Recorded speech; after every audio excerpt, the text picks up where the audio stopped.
My name is Ed Johnson, and I'm the general contractor for this build of 8. We're building 8 homes here in Mayfield. December the 10th, 2.5 years ago, a major tornado came through Mayfield. It was almost an EF5, and it destroyed about half of our usable homes in the city of Mayfield. We're a small town, and it took out about half of our homes.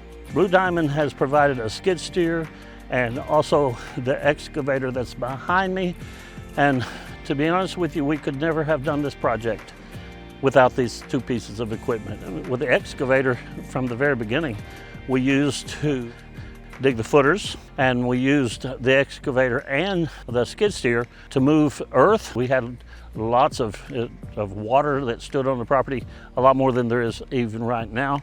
And we used both of those pieces of equipment to alleviate some of those problems here on the site.